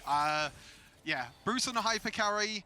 You got the scaling in the top side. You got the scaling with Riven in the jungle as well. And already they're playing aggressive in the bot side. But there's a few things from draft that I want to quickly mention. You know, Gamelord playing the center instead, the center Nasus, means that Heste's not going to be able to roam as much and get that early game advantage that Gamelord won. Yep. They're trying to match the late game scaling. And you for see what Gamelord. you see what Bruce is doing. I actually think this is the lane that can get aggressive because they will scale, but they can go all in as the Vayne Karma here. They can absolutely bully a Nasus and a Senna. They're going to force Heste's flash out most likely. Jash keeps him alive just barely, but that's exhaust, that's heal, that's flash out of Jash.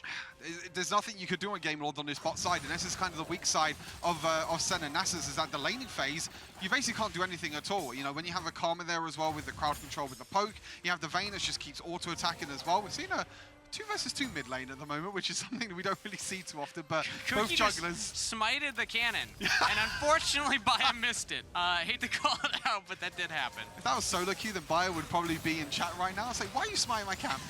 Well, right now they're going all in on Redemption. Maybe not all in necessarily, but getting damage down as well as the clone out. Priority in the mid lane means that they're the first to a scuttle. Oh, they're just going for the dive. And there's nothing that Gamelord can do right now. Gamelord just have to back off. Jash and Heste both have to back off. They're going to lose so many minions. They can lose so much experience as well. They're walking up now. It's a little bit scary because they don't actually have vision of the Corki and the Riven. But for now, they're just going to walk up to the tower. They got the defense at the moment. That's already a tower playing over to Bruce and Eason, which means they're going to be getting a little bit more gold under themselves. You know, already the Vayne has 1,900 golds. And that's one of the things about the Vayne that a lot of people don't realize. She scales incredibly well. I'll get back to that Ysera Lonely Kid, though. Duking it out right now. Does he flash? Okay, I thought maybe a crazy aggressive flash. Not going to go for it. But the thing about the Vayne, she scales, but in the right lane matchup, she can get ahead. She can actually threaten kills. And this is definitely one of those lane matchups. Yeah, for sure. I mean, like I said, Nasus can't really do too much. They're just going to poke. They're just going to wave clear. They're just going to try and do what they can. And, You Lonely Kid wasn't feeling confident enough to go for the flash the last couple ticks. Close. Still an advantage at the moment, but look at Flash Wolves. Oh, the what? They're going over the wall. Okay, Lonely Kid in some trouble right now. Isan joins in eventually. It works out. Ysera gets first blood. And this is kind of the disrespect that we spoke about before the series even started. You know, sometimes Lola Kid, he loves to play aggressive, he loves to overextend, but at times he doesn't respect, you know, the roams from either the jungler or the support. And this time, even though Eason missed his flash over the wall, hopefully production can get a replay of that in slow-mo. That'd be that's something. That's one of those ones we put on Twitter later. Yes, Hashtag exactly. Jash, though, seeing an opportunity, thinking Bruce maybe we could can win get Bruce, this. but underneath the turret, Vayne is just fine. Might go down to the soil, does survive. Isan and Baya now joining in. Jash has the flash, will most likely need to use it. There we go. Defensive use. And even though Eason roamed up to the top side, the tower dive tried to come in for Gamelord, but they're not playing that aggressive bot lane. You know, they're not playing like a Lucian or a Ziggs or a Varus. They're not playing these aggressive supports on Heste. So all they can do is just really face tank with Heste and try and do as much damage as possible, which they're not able to do. But Lonely Kid and Yasei, these two just keep trading back and forth. I mean, last time we didn't get any kills in the laning phase, but they are both not scared to fight. They might go for the dive right now. There's not a lot of Flash Wolves members around Ysera. Isan's roaming up. Redemption does not force this. If you walk up and help shove this wave, you can maybe look for it, but at this point, the window has closed. Now you can see that Jash and Heste are both moving towards the mid lane at the moment. The only bad thing about, I'll say Flash Wolves comp is they don't have the best wave clear. They have the Corki for the wave clear, but most of the time you see Corki, as you can see now, in the side wave. Ruiz on his comfort, Ruiz is on the Ahri, which, even though I say comfort, sometimes he has some really, really good performances in WREC, but sometimes he didn't really perform too well, even though it's one of his most played champions, actually his most played champion so far this year. Oh, this could be big. Pick on Isan, no flash available, chasing him down. The Wither from Heste, but they don't have that damage yet. It's too early on in the game, and now Cookie joining in here, already prepping the knockup straight onto Lonely Kid. Lucian trying to dodge out, but there's too much damage and he goes down. Yep, no flash on Lonely Kid means he goes down. The tries to use the exhaust to try and survive Redemption with the knockups as well, and even use a center ultimate at the same time, but there's nothing you can do. And with the objectives up at the moment as well, that means that Flash Wolves can take this Rift Herald. Ruiz, I believe Spirit rushed over the wall right there. Ooh, condemned into the wall again. Goes on to Bai, misses the charm, lands it onto Isan, but there's no follow-up. Was definitely aiming that at the Corki, and the Herald now picked up from Flash Wolves. The early game going in favor of the team known to close out games, known to scale incredibly well, and with this Herald, this should turn into even more.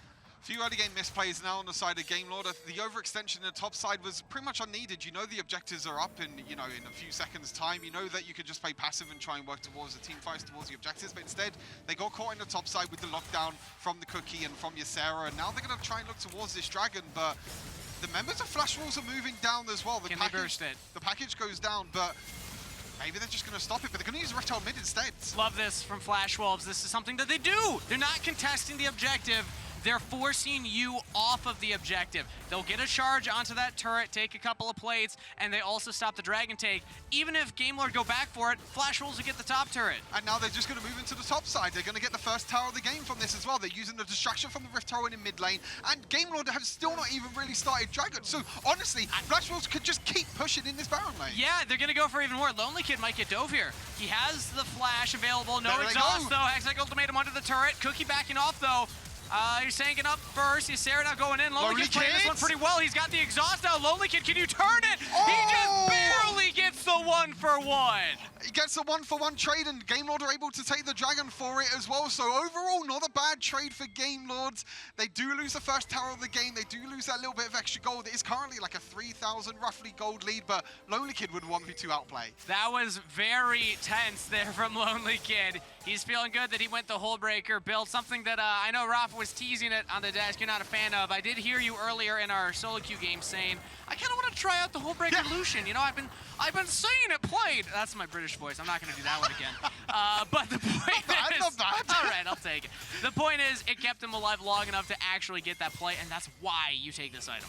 Especially if you're playing like Baron Lane Lucian as well, because most of the time you will be by yourself. True. You know, we saw yesterday that there was a Corki duo lane. I can't remember by who. There was a Corki duo lane that actually built Hullbreaker, and in that situation, when you have a support by your side, it doesn't really have the most benefit. But with Lucian, I think the Lucian definitely benefits a lot from Hullbreaker because of the amount of AD that it also gives you, which helps with all of his abilities. But look at this, Flash Wolves again in the early game. They're just pressuring all over the map. They took the top lane, now the bot lane tower, and Gamelord, their backs up against the wall at the moment.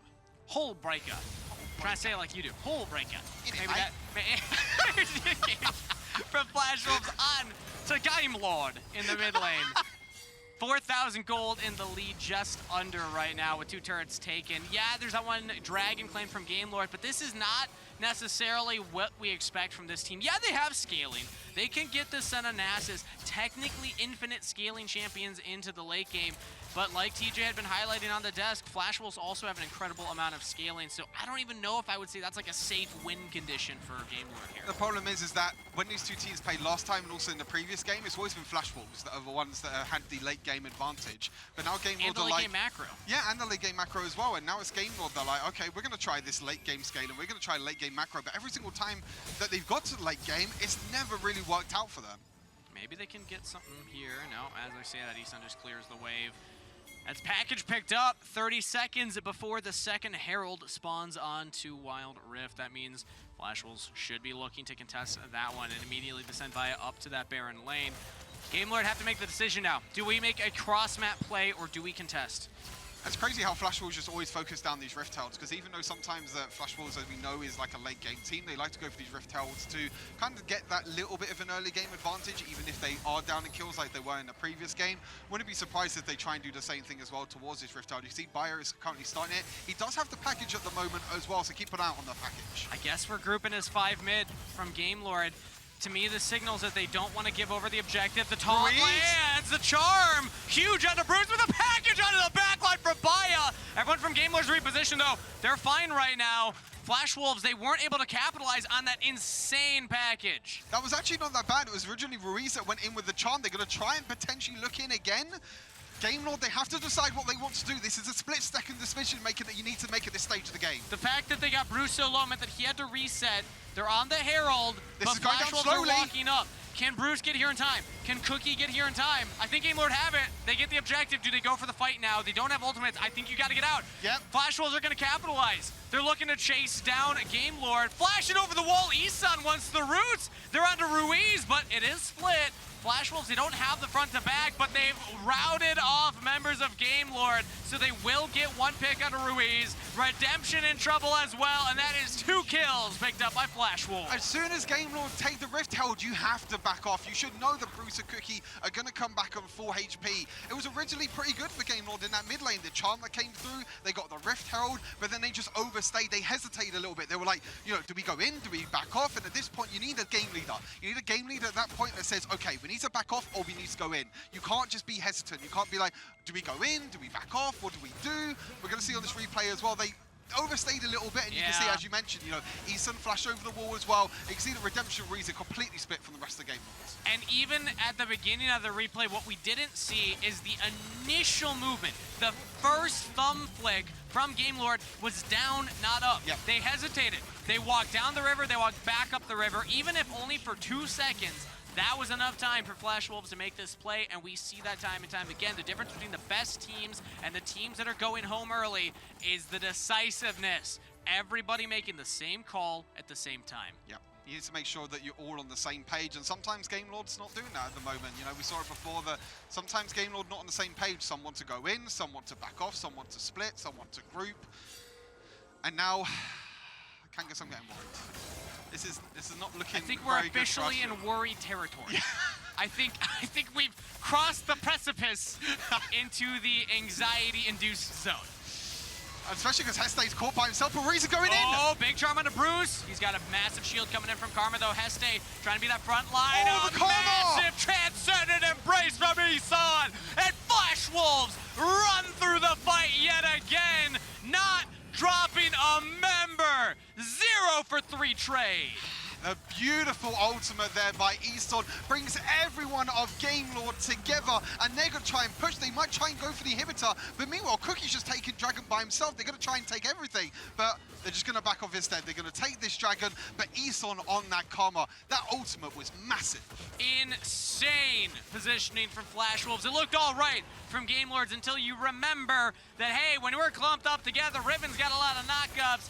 Karma has the biggest impactful ultimate for this exact moment. Yeah, we're going to take a look at this Coca-Cola pop-off. Keep your eyes on Karma. Look at this ultimate. It brings everyone on Gamelord together. There you go. Then you have the AoE damage as well from the Corki, from the Riven as well, and you can just see that there's nothing that Gamelord can do about it. Lonely Kid has the whole breaker. They don't really have that much damage, and at this point of the game, you're thinking of Gamelord, you know, you have a little bit of late game scaling, but you're against a Vayne, you're against a Riven, you're against a Camille, and you're against a late game team comp that Flash Wolves love to play. And if you're at a moment where this game is at 20 minutes and that fight happens, that Nasus is doing more damage, but we're back to live, and Flash Wolves going for a play that Gamelord started, and we're not ready to finish. So 2 more kills goes over. Gamelord will catch Bruce in the mid lane. 1 for 2 trade across the map. Yeah, 1 for 2 trades across the map. It was originally Gamelord that tried to make the bottom lane play, but Eson on support Karma, he's just playing aggressive. He doesn't care at this point. He doesn't have that much damage, but I think the Karma could just move swiftly there. But yeah, Lonely Kid, Ruiz tried to get that bot lane play, but a really nice ultimate from Ysera actually dodges the charm away from Ruiz as well and pretty much keeps him alive. And it's just trades back and forth. But at this point of the game, you're over 10,000 gold behind on the side of Gamelord. And at this point, Flash Wolves, they're in the comfort zone. They're in a zone that they know how to play. They know how to play the late game.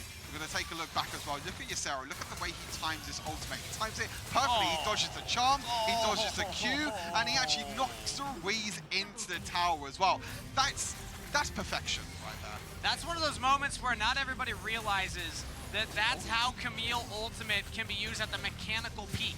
You actually target the person, not that you want to knock into your team, but behind them, because then it knocks a person either towards your carries, towards your turret.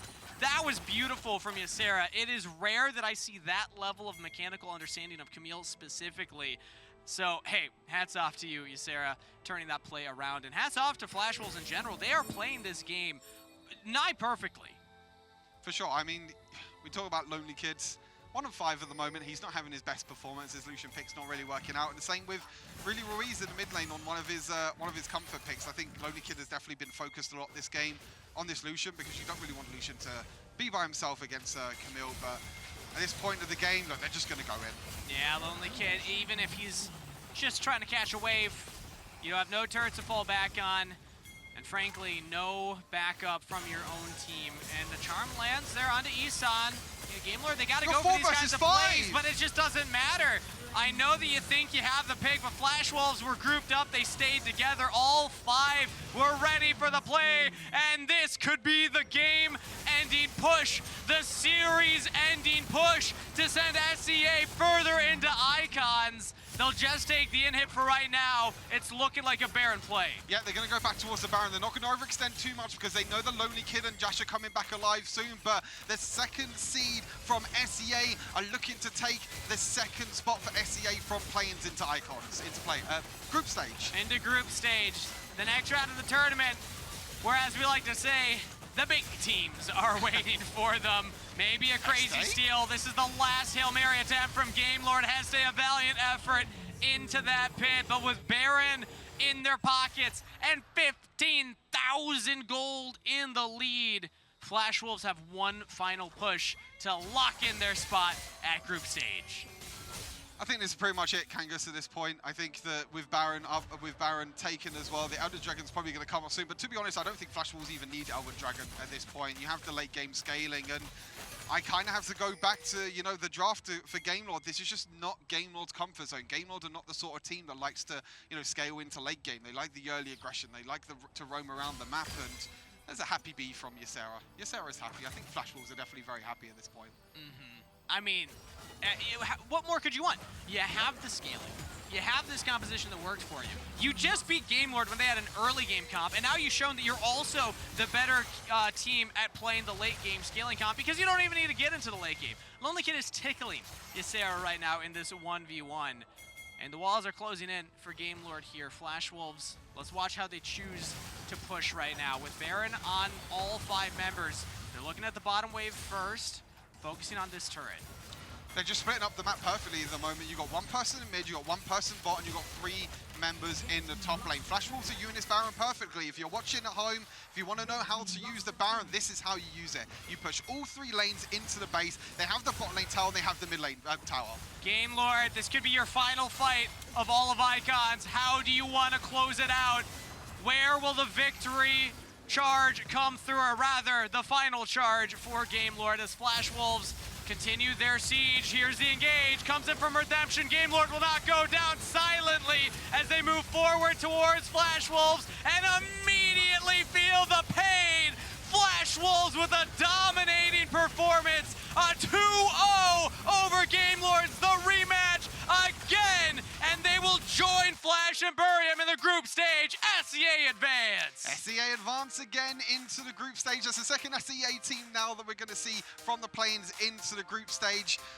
Very, very well played from them. I think the first game was very close, but Flash Wolves showed in the second game how powerful they can be. I mean, what more can you want from the team that is known for their late game macro, from the team that is known for the Elder Dragon plays? They didn't need Elder Dragon in either of those games, Stuart. They closed out game 1 at the Elder fight, sure, but then they just end the game. This time around, what was that, 15 minutes on the clock? And maybe around 60, I didn't get a final look at the end of it. But the point is, they're showing us that they can play this snowballing style. They don't have to play slow. They don't have to wait for these big game-ending objectives. They can just say, all right, we're just going to kind of steamroll you if you let us, and then just take everything off the map. I think, like you said there, if you let us, and I feel like that's what Gamelord did. Gamelord just let Flash Wolves take over this game, and that's basically what happened, is that Gamelord were like, okay, we're going to play the scaling comp, we're going to play the Senna Nasus in the bot lane, we're going to put Heste on the Nasus, and it just didn't really work out for them. It's not really the Gamelord that I kind of wanted to see, really. I wanted to see this aggressive and trying to get ahead, but the problem was even in that first game, when Gamelord did get ahead and they did get a few kills, Flash Wolves still came back in that mid and late game. Also, a good selfie game from Flash Wolves. That looked good. It looked like they were set up. I know that some of the teams... really good at Flash They are very good at that one, yeah. But with that said, that is a 2-0 for Flash Wolves. They will continue on to the group stage, and to break down that game even further, we got Mika and the rest of the analysts says, with the 100% prediction rate. Aha! 100% prediction rate so far. It's kind of like a... So far? The day gets dicey. So far. That is where we start to split. It does. But yes, Flash Wolves indeed do look so good, TJ. And barely even broke a sweat. Like we just saw them take their little selfie over there, and they just walked up, and it's like clean. Super organized selfie. Gamelords do drop to them, but I don't think there's any shame in losing that one, because Gamelord played the best version of Flash Wolves that we have seen so far. Flash Wolves were here with their late game plan in place. They knew how to get there. They realized, for instance, that Ruiz was so much of the early game for Gamelord that he would, on that Ahri, be trying to find picks. Instantly, 3 players, 4 players in that middle of the map, shutting down Ruiz, booking a ticket to the next stage of Icons for Flash Wolves. And a little bit of that snowballed into the top side of the map as well. Even Lonely Kid on the Lucian was looking to get forward against Ysera, but then as he was pressing forward, Stuart called it, you can't be too comfortable on a ranged marksman like that, because you're going to be a hotspot for attention, looking to punish your over-aggression in the laning phase. And that's exactly what happened. Even that little sequence around the Rift Herald, where Gamelord get the Rift Herald, and Flash Wolves go, okay, you spend your cooldowns panicking trying to burn down this Rift Herald, we're going to take the mid turret, and then we're going to sweep in with our entire team through the middle of the map and get 2 kills as well. That is the Flash Wolves that I love to watch. This is why Leonard calls me boring. That is the coolest gameplay to me, and I think that if Flash Wolves are able to keep this up, they're going to go very far in the tournament. Gamelord deserve credit for getting this far, for playing so well, and for giving European fans even a little bit of hope that they would be able to compete in this series. Yeah, you have to look back at what Gamelord did to get here, right? When they played against Furious Gaming, they played some of the best games that the 3rd seed was able to produce. And this was a Furious Gaming squad that took a game off of Nova Esports. So just to understand the credibility, how far the merit of taking down that particular team from LATAM goes. But now it is Flash Wolves, it is Nova Esports representing Group A, and we'll be finding later on who is going to join them as well. That's right, and just to jump onto that, this is still Icons. This is still a global championship here, and Gamelord definitely impressed everybody here with what they were able to pull out. Unfortunately, we will have to say goodbye to them, but that is, that's nothing to take away from them. They did very, very well here, especially since, we actually, I would say they exceeded expectations here from everybody here on the talent pool. I mean, Roll Swamped team coming in, Jash from, I believe it was Control over in the European scene, coming in to substitute for Gamelord here. He played incredibly well. Yeah, it did his damn good job, and I think credit to Redemption fulfilling his role as a jungler as best as he could, given the time restraint that they have. Unfortunately, the road ends here. And on the opposite side, you have to look at Flash Wolves, and we've been talking about their own role swaps, about the fact that Bruce looks a little uncomfortable in that AD carry role, or maybe more the fact that the team looks a little uncomfortable using Bruce from that Dragon Lane. How do you use a Dragon Laner as your carry for a team that has historically always played around the middle of the map? Well, we got our answer that game. They figured it out. Flash Wolves have enough reps on stage that they're back on form. This is the Flash Wolves that's so scary regionally in Southeast Asia, and this is the Flash Wolves that's headed into groups. It's going to be very, very exciting to see them in groups. Now that they've managed to gel, they've managed to work out all of the kinks that they've had in the play-in so far, and now this is basically the form that they want to be in as they enter groups. They go all up against the other teams and everything, and they are definitely carrying that SAA flag with pride. You could say that when they're at the best, they'll take opponents out in a flash. Oh! Flash Wolves. Boom! We did it! In a Flash Wolves! I just meant that you just... It's okay. It's got a good case on it. We're fine. We're fine. Don't worry about it. The pen. They didn't even see you throw your iPad at the floor. You gave me a mini heart attack here on the desk. It's okay. Like, how much is that? Listen, the faith in Flash Wolves served me well as, look at that. Most of us predicted Nova and Flash Wolves to begin with. Oh, wait. Mark! Oh, no! I forgot! Most of us, that is absolutely right. Oh, Guess I forgot! Who didn't? Guess who didn't? Oh, no. Mark, what was it you were saying again? These are... Please, go on. These are, of course, interrupt you. Our predictions. Turn off the camera. Hold up. I don't remember this being part of the show. I forgot I wrote it for Fury. This was perfect. Listen, I was high on the Latam copium. I was really, really hoping that the boldness that they showed in the early stages and just going into the tournament, that they were going to level up, they were going to surprise everyone. And listen, them taking a game off of Nova Esports almost got them the mileage necessary, but it is Flash Wolves that come through with No, I think Furious Gaming should be very happy with their performance in groups. That was, of course, our predictions submitted before the tournament began, and everyone here expected that result, those teams to get out from groups. I can't believe I was the only wrong one. Oh, it's okay. There are other groups where more people are wrong. But that's okay, Rafa. Guess what? We do have Dagon on standby right now with Ruiz from Gamelord to comfort you, I guess, with that vote. Dagon, over to you. Thank you very much, Mika. Joining me is the mid laner for Gamelord, Ruiz. Ruiz, obviously not the way that you wanted to go. How are you feeling right now after this run ends here? Okay, I feel a little bit sad, if I'm honest, but I'm not so disappointed because I think this time we played better than the last time against them. So I feel sad because the competition ends, but in the same time I'm motivated to come back again because this was my second time in the World Championship of Wild Rifts, and I hope next year I can make it again. Yeah, that's what I wanted to ask next. This is your second time you were with Team Queso. What did you learn from that experience that helped you this time? I think I don't know, I feel the experience was the same, because it's you are going to play with friends one game, and that experience is really good. But I think the nervous in the stage, before I was so nervous in the stage, I couldn't control. But I don't know, with the time and with the experience, I'm getting to feel better, in the stage. Yeah, all right. And, knowing that this is the last time that we'll see you here, kind of wanted to give you the opportunity to talk to your fans because you've had a ton of EU fans, especially after your win yesterday. What would you like to say to them? I say to them like thank you for like cheer us and thank you for support us in the bad times, in the good times, and like nothing to say. Thank you to you guys. I give my heart, and we really tried our best in this last match. We really wanted to win. Like the first match was really close, if you can see, because we really tried, and the second match they just played better. Thank you for cheer us. Thank you for cheering me always, and I love you all, guys. There it is. Ruiz, thank you so much. Congratulations on making it here to this point, and I'm sure we'll see you again in the future. Okay, thank you to you. Bye-bye. All right, next up we have RRQ versus USG. Don't go anywhere. Don't go. All right. Okay. Hey. Nice to meet you guys.